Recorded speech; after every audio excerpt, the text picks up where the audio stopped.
네, 안녕하십니까. 메디컬투데이의 이중성입니다. 안녕하세요. 이혜민입니다. 네, 한 제약회사에서 설문조사를 했는데요. 실제 중년 이후 부부의 성생활 횟수가 많을수록 행복지수도 높다는 결과가 나왔습니다. 네, 아무래도 이 부부의 성생활이 부부의 행복감과 또 안정감을 주기 때문인 것 같은데요. 네. 또 서로의 사랑을 확인하는 시간이 되기도 하고요. 네, 하지만 중년 이후 여성들의 몸에는 많은 변화가 있잖아요. 맞아요. 임신과 출산, 네. 그리고 노화로 인해서 부부관계가 예전 같지 않고 그러다 보니 남편과 아내의 관계가 소원해지는 경우가 많다고 합니다. 네, 이렇게 한번 소원해진 부부 관계 되돌리기가 쉽지 않은데요. 다시 예전에 신혼 때로 돌아가는 방법 없을까요? 그래서 준비했습니다. 소원해진 부부관계를 회복하는 것은 물론 남몰래 가슴앓이 하던 여성들의 고민을 해결하는 방법 지금부터 시작합니다. VCR 스타트!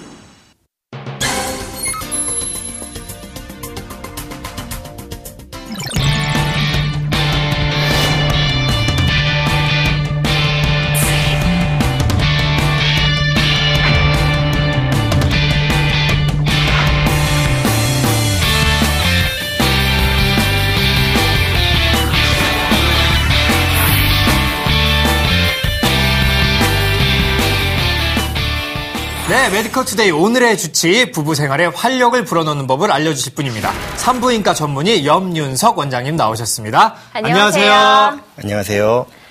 네, 오늘 방송 함께 하시다가 궁금하신 사항 있으시면 www.istv.co.kr로 남겨주시면 친절하게 답변해 드리도록 하겠습니다. 네, 오늘 앞서도 얘기했지만 부부 성생활에 대해서 나눠보려고 하는데요. 네. 사실 이 부분은 다른 사람에게 말하기가 참 어려워요.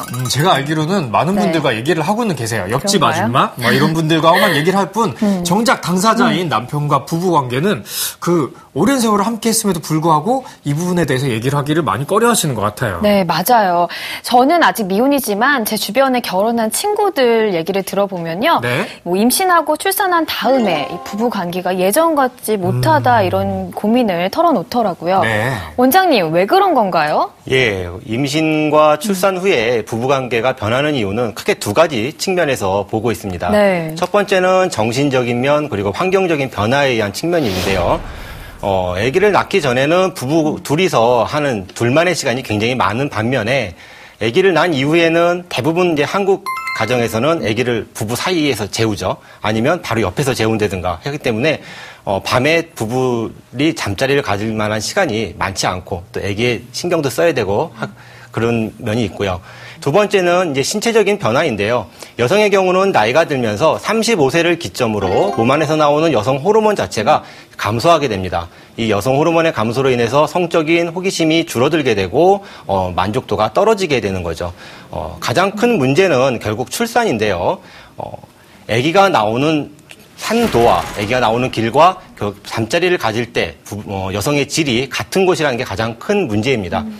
네, 이 남자들에게는 결혼할 때 정말 중요한 것 중에 하나가 바로 속궁합입니다. 그리고 이혼 사유에서 큰 부분을 차지하는 성격 차이가 사실은 성적 차이라는 모두 알고 있는 그 공공연한 비밀이 있어요. 이 남녀 간의 성적 차이 도대체 왜 생기는 걸까요? 예, 실제로 굉장히 큰 부분인데요. 결혼 생활을 함에 있어서 이 남녀의 성적 차이가 결혼 생활에 불만족을 갖고 오는 경우가 약 3분의 2 정도라고 합니다. 그 중에서 반 정도는 부부의 잠자리가 더 큰 영향을 미친다고 하고요. 결국은 이러한 남녀의 성적 차이는 성관계를 갖기 전에 준비하는 과정, 흥분기라고 합니다. 이 흥분기의 길이가 다른 거에 의해서 영향을 크게 미치게 됩니다. 남성의 경우는 이 흥분기가 굉장히 짧습니다. 성적 자극을 받게 되면 바로 성관계를 가질 준비가 되고 또 남자들은 바로 관계를 가지려고 합니다.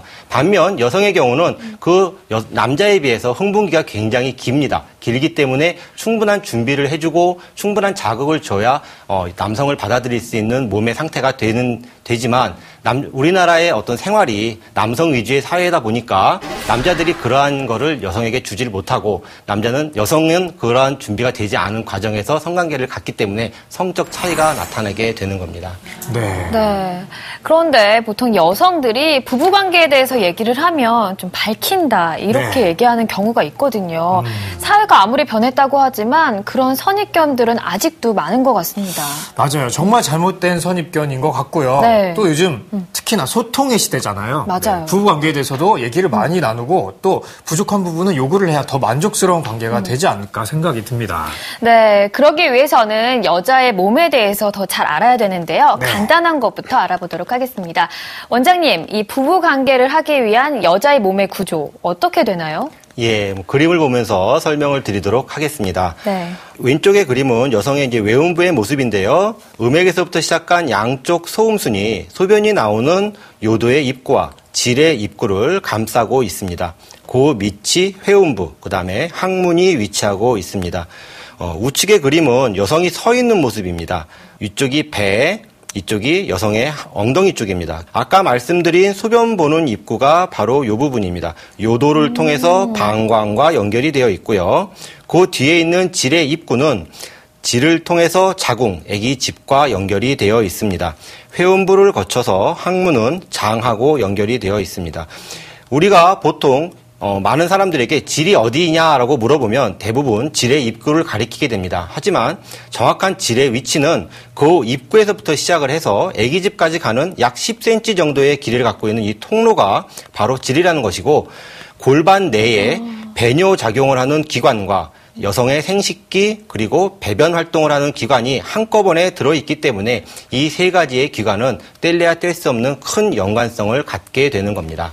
네, 정말 신기하고 신비로운데요. 저 부위들 중에서 실제 부부관계에서 중요한 역할을 하는 부위는 어디일까요? 예, 외음부 쪽부터 살펴보면 우리가 가장 잘 알고 있는 중요한 성감대는 바로 음액입니다. 이 음액이 우리가 알고 있는 가장 큰 성감대이고요. 골반 내의 구조를 보게 되면 이 부분이 바로 음액입니다. 자세히 보시면 마치 남성의 성기와 비슷한 모양으로 생겼다는 것을 알 수 있는데요. 음액은 많은 신경들과 많은 선들의 지배를 받고 있기 때문에 감각에 굉장히 예민할 수밖에 없습니다. 두 번째 중요한 구조는 장에서 항문으로 이어지는 부분을 보시면 분홍색 구조가 피부 밑에까지 다 내려와 있는 것을 볼 수 있을 겁니다. 이것이 바로 골반저 근육인데요. 항문의 경우는 이 근육이 피부 밑에까지 내려와 있기 때문에 우리가 겉에서 봐도 근육이 조여지고 벌어지고 수축과 이완작용이 일어나는 것을 눈으로 볼 수 있습니다. 반면 질의 경우는 근육이 질의 중간 부분을 감싸고 내려와서 피부보다 약 2, 3cm 안쪽, 즉 손가락으로 한 2마디 정도의 안쪽까지만 이어져 있습니다. 이 이유는 질의 경우는 남성의 성기가 들어가야 되기 때문에 입구 쪽은 넓어져 있는 것이고 입구에서부터 안쪽으로 깔때기 모양으로 좁아지면서 결국 남성의 성기가 반복 운동을 하게 되는 질의 중간 부분을 좁게 조여주고 있습니다. 네, 이 골반 저근육 사실 좀 듣기만 해도 생소한 부분인 것 같아요. 처음 들어봤습니다. 네, 저도 여자지만 처음 들어본 부분인데요. 네. 원장님 어떤 역할을 하나요?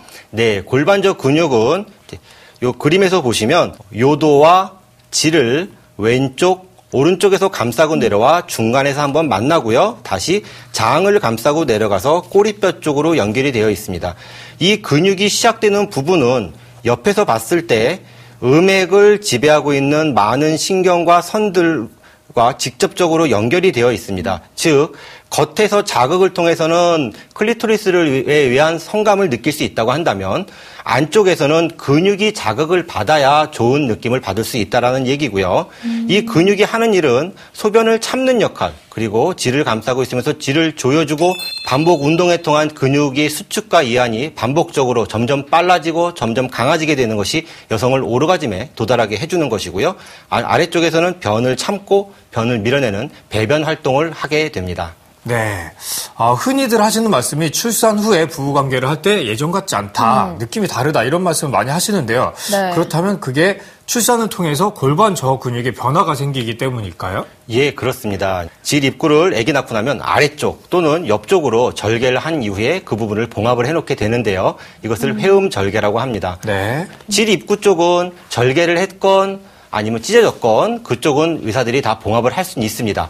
하지만 우리가 모르는 것 중에 하나가 안쪽에 있는 근육도 아기가 통과가 되는 과정에서 심하게 손상을 당한다는 건데요. 결국 산도를 감싸고 있었던 근육이 아기가 나오는 과정에서 좌우로 벌어지게 돼서 이 부분이 크게 넓어지게 됩니다. 하지만 질입구와 달리 이 안쪽 부분은 출산 후에 바로 봉합을 할 수 없기 때문에 결국은 이쪽을 방치한 채로 그대로 살아가게 됩니다.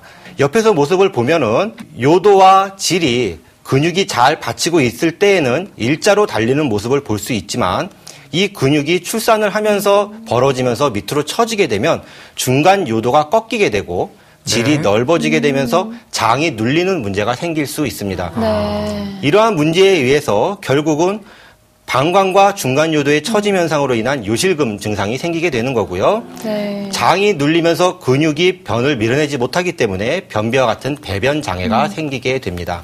이 그림은 아기가 나오는 모습을 보여드리는 건데요. 아기가 통과하는 과정에서 좌우 근육이 심하게 벌어지면서 형태를 알아보지 못할 정도로 벌어져 있는 모습을 보여드리고 있습니다.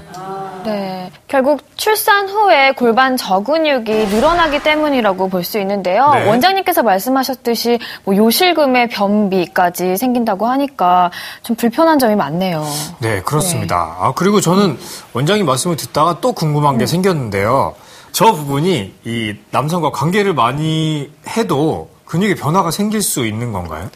예, 실질적으로 정상적인 성관계만 가지고는 근육이 손상되지는 않습니다. 네. 정상적인 성관계라고 하는 것이 어떤 것이냐 하면 아까도 말씀드렸듯이 여성은 남성을 받아들이는 준비하는 시간이 굉장히 깁니다. 네. 그렇기 때문에 여성은 남성을 받아들일 준비가 되게 되면 질이 넓어지고 근육이 이완이 되고 받아들일 준비를 하게 되지만 그러한 준비 과정이 없이 성관계를 가질 때는 근육이 손상될 수도 물론 있습니다. 그래서 네. 대표적인 예가 뭐 성폭행과 같이 여성이 심하게 저항을 할 경우에는 강하게 근육을 수축을 해서 질 쪽을 좁혀놓기 때문에 강제로 삽입을 하게 되면 당연히 근육은 손상을 받을 수 있고요. 예, 또는 남편분이 약주를 한잔 하고 오셔서 부인은 자고 있는데 그냥 아무런 준비가 안 된 부인에게 성관계를 요구를 할 때 그런 경우에는 잘못하면 근육의 손상이 올 수 있습니다. 그렇다면 이 늘어난 골반 저근육, 시간이 지나거나 또 이 케겔 운동을 할 경우에는 다시 원래 상태대로 돌아올 수는 없는 건가요? 뭐 돌아올 수는 있겠지만 안타깝게도 그렇게 쉽지는 않습니다. 그러니까 쉽게 표현을 하면 팔의 근육을 생각하셔도 되는데요. 내가 팔을 운동을 안 해서 팔에 힘이 떨어져 있는 사람은 충분히 운동을 해주면 팔의 힘이 세져서 더 무거운 물건을 들을 수 있게 됩니다. 네. 하지만 내가 예전에 어떠한 충격을 받으면서 팔에 있는 근육이 손상이 되었다고 한다면은 운동을 한다 하더라도 어느 정도 수준 이상으로는 근육의 힘을 키울 수가 없습니다. 그렇기 때문에 그 손상된 근육을 다시 예전의 위치로 복원을 하는 것이 가장 중요하다라고 말씀을 드리는 겁니다. 네. 제가 궁금한 부분은요. 이 늘어난 골반 저근육 어떤 치료를 받아야 다시 원상태로 돌려놓을 수 있을까요? 예, 아까 말씀드린 듯이 이제 근육을 원래대로 돌려놓기 위해서는 본인의 부단한 노력뿐만 아니라 조심해야 되는 경우도 굉장히 많은데요. 일단 세 가지가 복합적으로 이루어져야 된다고 말씀을 드립니다. 네. 첫 번째는 출산 직후에 근육의 어떤 근육 상태를 보존하기 위해서 본인의 노력입니다. 여성이 아기를 낳게 되면 아기 낳기 전에 몸 상태로 돌아오는 시기는 약 6주의 시간이 걸리고요. 이 시기에 무리를 한다거나 제대로 된 몸 관리를 하지 않는다 그러면 근육은 더 심하게 주변 조직에 유착이 됨으로써 자기 자리로 돌아올 수 있는 능력을 상실하게 되고요. 예. 두 번째는 꾸준한 운동이죠. 아무리 근육이 늘어나 있다 하더라도 아까 말씀드린 대로 일정 수위 정도까지는 운동을 통해서 좋아질 수 있게 만들 수 있으니까 꾸준히 근육을 써줌으로써 근육의 힘을 유지시켜주는 것이 또한 중요합니다. 예. 마지막 세 번째는 이러한 운동이나 내가 몸 관리를 통해서 돌이킬 수 없는 근육의 손상된 부분을 수술이라는 과정, 즉 골반저 근육 복원 수술을 통해서 원래의 위치로 복원을 시켜주는 것이 더욱더 중요하다고 말씀드리겠습니다. 네, 그렇다면 이 골반 저 근육 복원술 이제 궁금한데요. 네. 어떠한 원리인가요? 예, 골반저 근육 복원 수술은 쉽게 생각하시면 됩니다. 골반저 근육을 복원시킨다는 건데요. 틀어지면서 벌어진 부분, 아까 말씀드린 것처럼 질 입구는 원래 붙어있던 부분이 아기를 낳으면서 찢어졌을 때 그 부분을 바로 그 자리에서 복원을 해주는 것처럼 나중에 다시 원래 붙어있던 위치에서 제대로 봉합을 해줘서 근육이 원래 위치에서 정상적인 자극을 받고 정상적인 역할을 해줄 수 있게끔 만들어주는 것이 바로 골반저 근육 복원 수술입니다. 네. 출산 직후에 이 바로 늘어난 근육을 복원해주면 안 되는 건가요? 예, 질 입구와 달리 근육은 늘어날 수 있는 능력이 더 좋습니다. 그렇기 때문에 아기가 패스될 때 붙어있던 근육이 틀어지면서 벌어지게 되고 그 벌어졌던 근육이 자기 수술이 가능한 어느 정도의 위치까지 돌아오는데 약 3주에서 4주의 시간이 걸립니다. 네. 만약에 늘어난 근육이 자기의 어떤 탄성을 가질 때까지 기다리지 않고 바로 봉합을 해주면 그 근육이 조여들면서 더 큰 문제를 야기할 수 있고요. 예, 두 번째 문제는 임신과 출산을 하는 과정에서 여성의 어떤 질과 골반 내의 구조는 혈액이 굉장히 풍부해집니다. 그렇기 때문에 더 절개를 하고 안쪽으로 깊이 들어가는 수술은 산모에게 굉장히 큰 영향을 미칠 수 있고 또 네. 출산을 하면서 많이 힘들어진 여성의 몸에 있어서 그러한 수술을 하는 것은 바람직하지 않죠. 네. 이 골반저 근육 그 수술은 네. 아무래도 이 자연분만한 사람들에게는 효과가 좋을 것 같은데요. 제왕절개나 혹시 미혼들에게도 시술의 효과가 있는 건가요? 자, 제왕절개 수술을 한다 하더라도 여성의 몸은 자연분만을 준비하게 되어 있습니다. 또 임신을 했을 때 태아의 무게 약 3kg 이상, 태반, 양수, 커진 자궁, 풍부한 혈관 이런 거에 의해서 거의 7, 8kg 이상의 무게를 이 근육과 질이 밑에서 지탱하면서 버티고 있어야 되다 보니까 근육은 당연히 벌어지면서 늘어날 수밖에 없습니다. 물론 그 정도가 자연분만을 하신 분에 비해서는 유착 정도가 다르겠지만 결국은 제왕절개 수술을 하셨다 하더라도 또 제왕절개 수술하기 전에 어떤 자연분만을 트라이 하다가 안 돼서 수술을 하신